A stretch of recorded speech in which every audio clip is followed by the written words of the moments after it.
చందమామ కథ, బేతాళ కథలు, అపాత్రుడి దానం.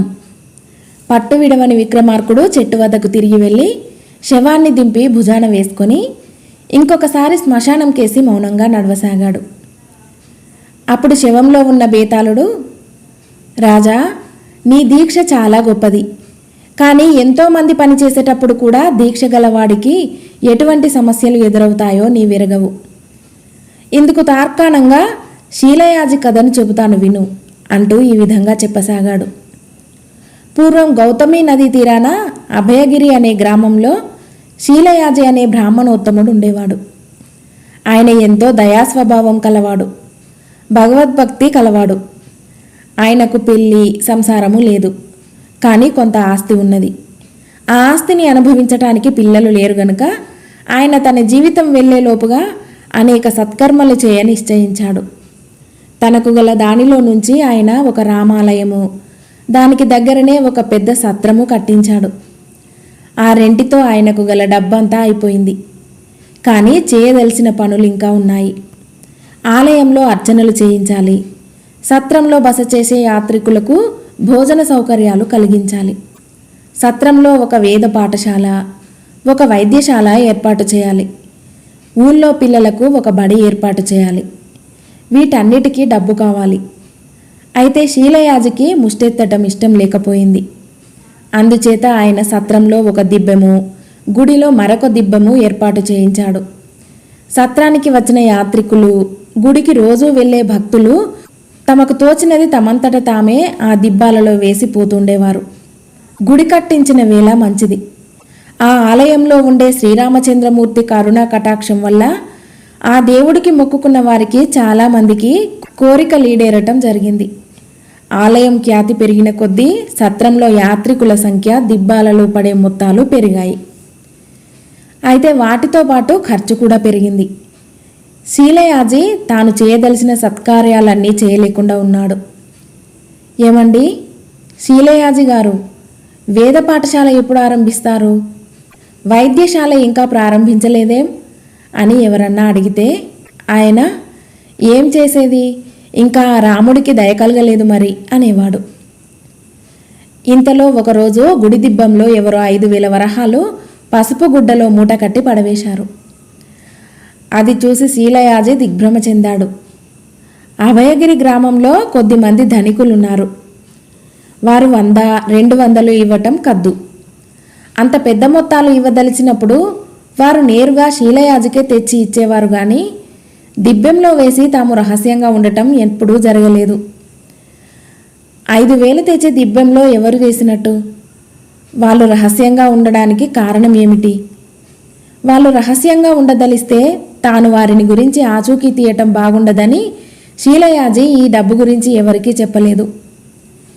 ఆ 5,000 గుడి దిబ్బెంలో పడింది కనుక దాన్ని ఆయన గుడికే వినియోగించదలిచాడు.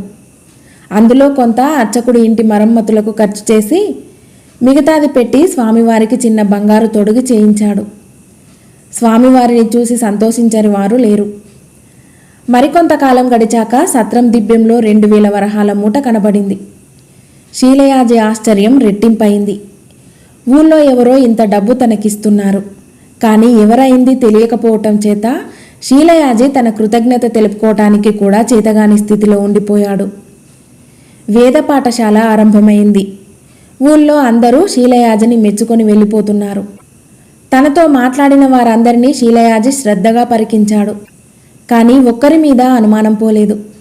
ఒకవేళ ఆ రాముడే తనకి డబ్బు ఇస్తున్నాడా అని కూడా ఆయనకు అనుమానం కలిగింది. ఆ విధంగా ఆలోచించిన కొద్దీ ఇదే నిజమేనేమో అనిపించింది.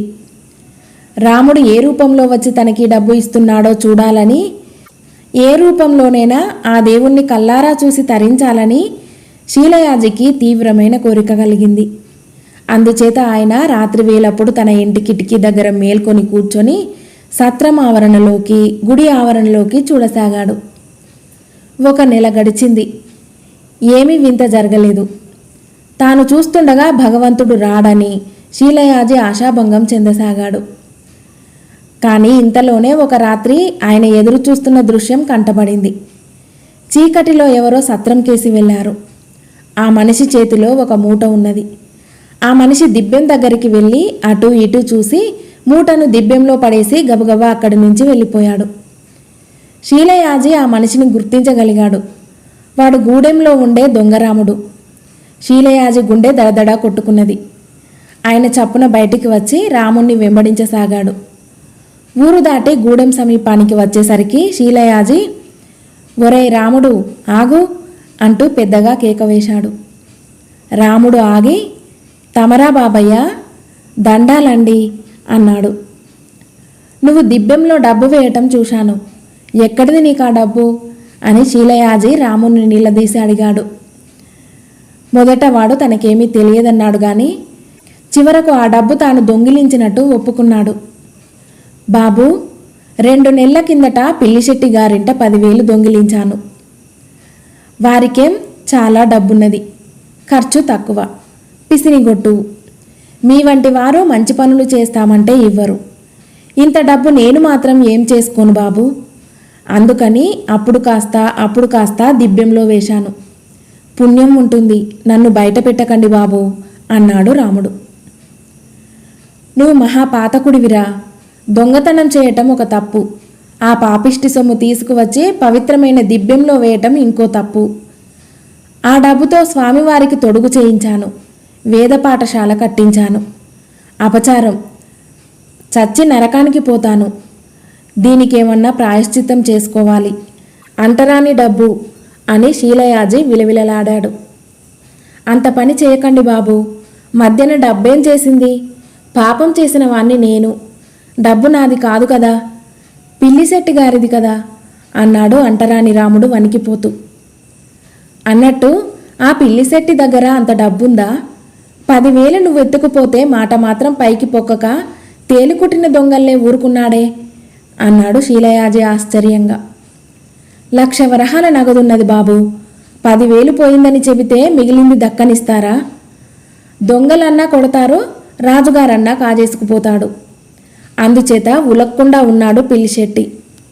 మీరు ఈ సంగతి బయటపెట్టకండి బాబు అన్నాడు రాముడు. పిల్లిశెట్టితో అంతా చెప్పేస్తాను. నీ దిక్కుమాలిన డబ్బు మూలాన నేను నరకానికి పోలేను అన్నాడు శీలయాజి. బాబు, దిబ్బెంలో 2,000 వేశాను. ధర్మవైద్యశాల పెట్టించండి, నన్ను కాపాడండి. పిల్లిశెట్టికి లేని విచారం మీకెందుకు? దేవుడికి బంగారపు తొడుగు వేస్తే కళ్ళ పండగ్గా ఉందిట. పాపిష్టివాణ్ణి చూసే యోగ్యత లేదు అన్నాడు రాముడు. నాకు మతిపోతున్నది. నాకేమీ ఆలోచన పోవటం లేదు. ఏం చేయాలో ఆలోచించాలి. నువ్వు వెళ్ళు అంటూ శీలయాజి ఇంటికి తిరిగి వచ్చాడు. తెల్లవారగానే ఆయన గుడికి వెళ్ళి పూజారితో, ఆ తొడుగు తీసేయి అన్నాడు విగ్రహాన్ని చూపిస్తూ. ఎందుకు బాబు అన్నాడు పూజారి ఆశ్చర్యంగా. దొంగలెత్తుకుపోతారేమో, ఎందుకైనా మంచిది. మా ఇంట్లో దాస్తాను అన్నాడు శీలయాజి. పూజారి నవ్వి, మన ఊళ్ళో దొంగతనం అన్నది లేదే, మీకు అకస్మాత్తుగా ఎందుకీ అనుమానం తగిలింది? అయినా దేవుడి సొమ్ము తినేవాడు ఉంటాడా ఎక్కడైనా అన్నాడు. శీలయాజికి ఏం చేయటానికి పాలుపోలేదు. దిబ్బెంలో అంటరానివాడు వేసిన మూట కూడా ఉన్నది. నేను మహాపాపిని, అందుకే నన్ను ఆ రామచంద్రమూర్తి ఈ పరీక్షకు పెట్టాడు అనుకున్నాడాయన. ఆలయం మైలపడింది, సత్రం మైలపడింది. వేద పఠనం విన్నప్పుడల్లా శీలయాజికి కంపరం ఎత్తేది. దిబ్బెంలో ఉన్న డబ్బుతో వైద్యశాల ప్రారంభించవచ్చు, కానీ ఏం చేయటానికి శీలయాజికి మతిలో లేదు. వారాలు నెలలు గడిచాయి. ఇంతలో పిల్లిశెట్టి చావు బ్రతుకుల్లో ఉన్నట్టు వార్త వచ్చింది. ఆయన కాస్త చచ్చిపోతే ఆయనకు అంటరాని రాముడు చేసిన మోసం గురించి చెప్పే అవకాశం కాస్త చేజారిపోతుందని శీలయాజి పిల్లిశెట్టి ఇంటికి పరిగెత్తాడు. అతడు ఆ ఇల్లు చేరేసరికి పిల్లిశెట్టి చావు బ్రతుకుల మధ్య ఊగిసలాడుతున్నాడు. ఒక పొరపాటు జరిగింది. కొంతకాలం క్రితం మీ ఇంట్లో ఒకడు దొంగతనం చేసిపోయాడు. వాడు కాజేసిన సొమ్ము 10,000 వరహాలని తెలిసింది. అందులో వాడు 9,000 గుడికి, సత్రానికి ఇచ్చాడు. అది ఖర్చు అయిపోయాక గానీ నాకు ఈ సంగతి తెలియలేదు. దాన్ని తిరిగి మీకిచ్చే శక్తి నాకు లేదు.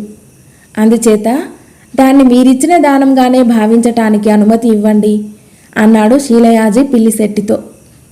పిల్లిశెట్టి గొప్ప లోభి. పిల్లికి బిచ్చం పెట్టేవాడు కాడని అందరూ అనేవారు. అందుకే ఆయనను అందరూ పిల్లిశెట్టి అని పిలిచేవాళ్ళు.